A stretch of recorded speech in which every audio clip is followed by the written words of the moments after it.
जहां जहां अहमता ममता थी उसका त्याग करा दिया, जैसे आज के सत्संग में प्रारंभ में वर्णन किया। तो कर्म योग ने जो कर्म बंधन थे उनको हटा दिया, और जो बचा वो है भगवत स्वरूप। भगवत स्वरूप कर्म का परिणाम नहीं हुआ। जो असाधन हो रहे थे साधन के द्वारा उनका त्याग हुआ, तो जो बचा वो हमारा स्वरूप, वो हमारे प्रभु हमारे हृदय में प्रकाशित हो गए। प्रभु यहीं बैठे, केवल पर्दा लगा त्रिगुणात्मिका माया का, वो पर्दा हटे, बस बात बनी। पर्दा क्या लगा हुआ है? मैं शरीर हूं, मैं मन बुद्धि हूं, मैं इंद्रिया हूं, मैं भोगता हूं, मैं करता हूं। और ये साधन करने पर ये जो गलत भाव बैठ गया है ये मिट जाएगा। जहां ये मिटा तो जो है वो प्रकाशित हो गया। बड़े बड़े संतों के जीवन में यही हुआ है। वो उनका कोई ध्यान नहीं धर सकता। ये किसी की धारणा हो कि हम प्रिया प्रीतम का ध्यान, प्यार उडुम क्षमते ने अच्छी सुखादि नाम तो ध्यान गम, वो आ जाते हैं। वो जब देखते हैं ना यशोदा मैया भाग रही प्रभु के पीछे पीछे, लालजू की करधनी बजती जा रही है, पीछे मुड़ के देख, मैया अत्यंत सुकुमार हैं, पसीना से लथपथ हो रही, वेणी के फूल गिलते जा रहे, फूल की छड़ी लिए, रुक जा, तू बड़ा उपद्रवी है, मानेगा नहीं, आज तुझे तो बांधूंगी और पीटूंगी। लालजू पीछे देख, बड़े बड़े मुनिजन जिनका ध्यान करते, ध्यान में नहीं आते, मैया पीटने के लिए पकड़ नहीं पाई मैया। जब प्रभु ने देखा मैया थक गई, श्रम युक्त हो गए, तो पकड़ में आ गए। समझ रहे हो?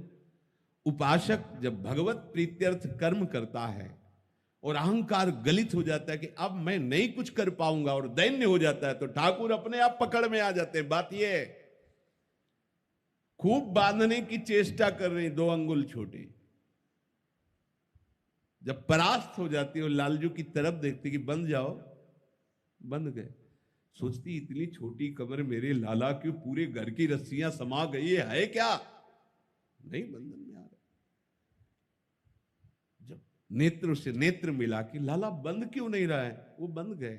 जब दैन्य भाव होकर भक्त रोता है, रुदु सुस्वरम राजन, अब मेरे से नहीं हो पाएगा कुछ, हे नाथ अब तो आप अपनी करुणा से मिल जाओ, मिल गए।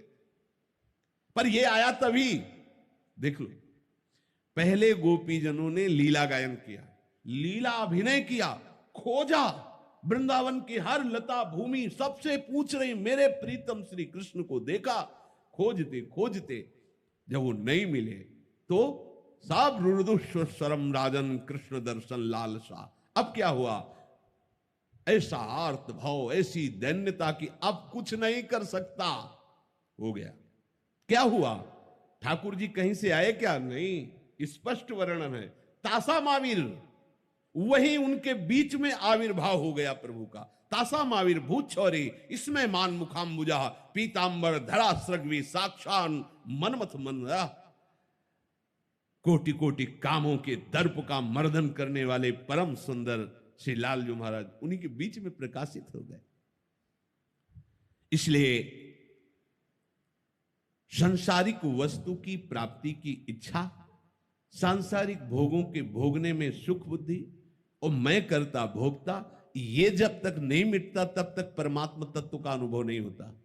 ध्यान दीजिए, चाहे जितने बड़े आप व्रत वाले हो, तपस्या वाले हो, साधना वाले हो, अगर सांसारिक वस्तुओं की इच्छा है, सांसारिक भोगों के भोगने में सुख बुद्धि है और मैं करता भोगता हूं, तो अभी बहुत दूर नगरी, जहां पहुंचना है बहुत दूर नगरी। और अगर हर वस्तु को प्रभु की सेवा में लगा दो, अपने जीवन को प्रभु में, प्रभु के स्मरण में लगा दो, जो भी परिवार या विरक्त जैसे भी भाव से रह रहे हो, प्रभु मुझे जैसे रख रहे हैं मैं वैसे रह रहा हूं, मैं प्रभु का हूं, प्रभु मेरे, तो कहीं दूर नहीं है, वो यही हृदय में ही प्रकाश, तुम्हारे नेत्रों में, दर्शन करने की जरूरत नहीं, वो तुम्हारे नेत्रों में पुतली बन करके बस जाएंगे, वो हटने वाले नहीं। पी मूर्ति नैनन बस है, आह रोम रोम में हरि रम रहे, बची न एक ठोर, जिधर देखे प्रीतम ही प्रीतम। ये उनकी कृपा का स्वरूप है। पर बिना कर्म किए कोई एक क्षण रह नहीं सकता। तो कर्म होंगे तो उस कर्म को योग बनाना देना। अनासक्त होकर हमारी कोई वस्तु नहीं, तुदीयम वस्तु गोविंदम तू भमेव समर्पय। सीधी बात, आपके द्वारा दी हुई वस्तु, व्यक्ति, स्थान, सामग्री से आपकी आराधना हो रही है, आप सबके हृदय में विराजमान है। हे नाथ, आप कृपा करके अपना अनुभव करा दीजिए। बहुत दैन्यता से इस मार्ग में जब अनासक्त भाव से हम आज, बिना कर्म किए कोई रह नहीं सकता कि भाई हमें कर्म नहीं करना ही पड़ेगा, ये प्रकृति करवा लेगी। अब उस कर्म को हम योग बना ले, उस कर्म योग से ही बड़ी बड़ी सिद्धियां मिलती। जैसे उदाहरण में प्रभु ने कहा जनकादया, प्रभु स्मरण कर रहे हैं, जनकाद, जैसे जनक आदि बड़े बड़े महापुरुष तत्व ज्ञानी हैं, भगवत प्रेमी हैं, पर वो आचरण वैसे ही कर रहे हैं जैसे लोक व्यवहार में किया जाता है। जो गुरुजनों ने आज्ञा की है उसके अनुसार हमें आचरण करना है। हमारे आचरणों का बिना उपदेश किए हुए दूसरे पर प्रभाव पड़ रहा है। प्रारंभ में सदगुरुदेव भगवान से प्रार्थना की कि सेवक वाणी की व्याख्या आपके श्रीमुख से सुनना चाहते। एकांत में ही, वहां किसी का आना जाना और कोई शिष्य था नहीं। 10वें वर्ष लाडली कुंज में कि कभी कभी थोड़ा तो हम, तो महाराज जी ने कहा सुनने की आवश्यकता नहीं, देखने की आवश्यकता है। हमारी दिनचर्या को देख लो, सेवक वाणी मिलेगी पूरी। महाराज जी ने कहा हमारी दिनचर्या को देख लो, हमारे आचरणों को देख लो, पूरी सेवक वाणी उसी में है। पूरी टीका सेवक वाणी की हमारे आचरण में देख लेना। यह महापुरुषों के कैसे करुणा में वचन थे कि हमारे आचरण को देख ले। प्रभु कह रहे हैं कि जो श्रेष्ठ पुरुष होते हैं उनका अनुकरण सब करते हैं, उनकी बात को प्रमाणित माना जाता है, इसलिए उनको सावधान होकर वही कार्य करने चाहिए जिससे जगत मंगल हो। कहीं भी अपने, अब क्या हो रहा है कि जो ये साधु वेश है, ये ऐसा समुद्र है कि इसमें सब कुछ समा जाता है। जब अधर्माचरण करने वालों को इस भेष का पता चलता है कि इस भेष में सब कुछ छुप जाता है, तो इस भेष को स्वीकार करते हैं। किसी सदगुरु से नहीं, किसी परंपरा से नहीं, मन माने ढंग से और मन माने आचरण करके इस भेष को कलंकित कर देते हैं, निंदनीय कर देते हैं। और जब उनकी बात चौड़े पे आती है तब सब लोग सोचते हैं संत ऐसे ही होते हैं। नहीं, ऐसे नहीं होते। भूल न दे कुमारक पाओ, ऐसा नहीं हो सकता। वो अपना बड़ा सा बड़ा कष्ट, दुख, अपमान सह जाएंगे पर दूसरे का अमंगल नहीं होने देंगे। ये संत की खास बात है। उमा संत कहे यही बड़ाई, मंद करत जो करे भलाई। फिर दूसरे का मंगल कैसे कर सकते हैं? अगर वो संत हैं तो धन की प्रियता, शरीर की प्रियता, भोगों की प्रियता, तो संत किस बात के हैं? संत किसे कहते हैं? जो इन प्रियताओं का नाश कर दिया उसे ही तो संत कहते हैं। अगर शरीराभिमान, शरीर के सुख सामग्री में प्रियता, शरीर संबंधी भोगों की आकांक्षाएं, तो संत कहां है? नहीं। ऊसर बरसई तृण नहीं जामा, जैसे संत के हृदय में कामना उत्पन्न नहीं होती। कैसे? जैसे ऊसर में कितना भी खाद पानी लगाओ बीज नहीं उठता। ऊसर बरसई तृण नहीं जामा, संत हृदय जिम उपज न कामा। जैसे संतों के हृदय में कामना उत्पन्न नहीं हो सकती, क्योंकि संत भगवंत के स्मरण में रहते। संत वही बनता है जिसने निश्चय कर लिया है मैं, मेरा, अहमता ममता का प्रभु के चरणों में समर्पण। संसार को जिसने स्वप्नवत समझ लिया वही तो संत है, या संसार को जिसने भगवत स्वरूप समझ लिया वही तो संत है। बड़ा घाटा हो रहा है। वैसे भी संत महापुरुषों का बहुत ही घाटा हो रहा है।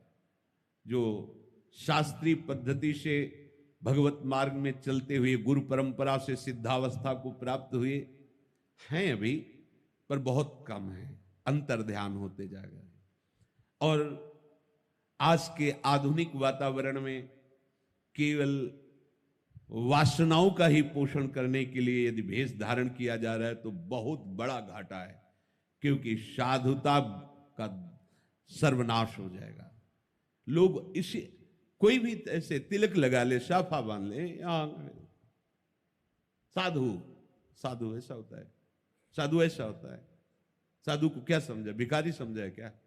अरे भगवान भी कहते मुझे जिता दो, तुम स्वीकार कर लो, कहते नहीं, फिर चलो तुम्हारी जैसी आज्ञा, महलों में राखो चाहे झोपड़ी में बास दो, तुम्हारे हैं, जैसा आप चाहो। फिर उनकी राजी में राजी। ऐसा नहीं। साधना का मतलब, उपासना का मतलब सुविधाएं मिल जाना, ये फल नहीं है। ये हमारी साधना का फल अगर ऐसा है तो पापियों के पास बहुत ज्यादा है। फिर उनकी साधना हमसे श्रेष्ठ रही ना? नहीं। अनुकूलता की प्राप्ति की यदि भावना हृदय में, तो साधु ही नहीं है।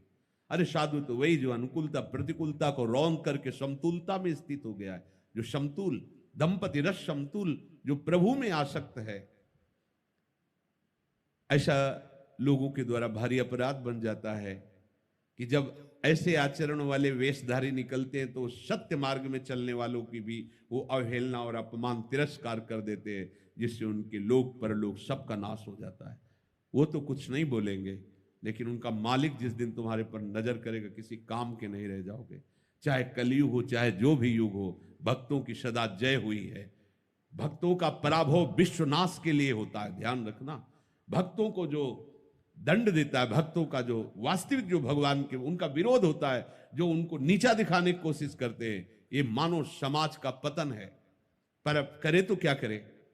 जो जानते भी नहीं कि साधुता के 5 मिनट कभी बैठ करके प्रिया प्रीतम या प्रभु का ध्यान नहीं करते होंगे, वो घंटों उपदेश देने का अधिकार रखते हैं। 5 मिनट कभी एकाग्रता से अपने अंतःकरण को देखा नहीं होगा कि कहां विचरण कर रहे हैं, वो दूसरे को माया से मुक्त होने का ठेका ले लेते हैं, जानते ही नहीं। कभी गुरु के चरणों में बैठ करके उपदेश नहीं सुना होगा, कभी किसी संत की लंगोटी नहीं धोई हुई होगी, उनकी आज्ञा में जीवन व्यतीत नहीं किया होगा, तो ऐसे ही ब्रह्म तत्व का बोध हो जाएगा, ऐसे ही भगवत तत्व के तुम ज्ञाता हो जाओगे, ऐसे ही उपदेष्टा बन जाओगे। दुर्गेश पांडे जी, राकेश जी, न्यायाधीश उत्तर प्रदेश। राधे राधे। राधे राधे, जय श्री कृष्णा।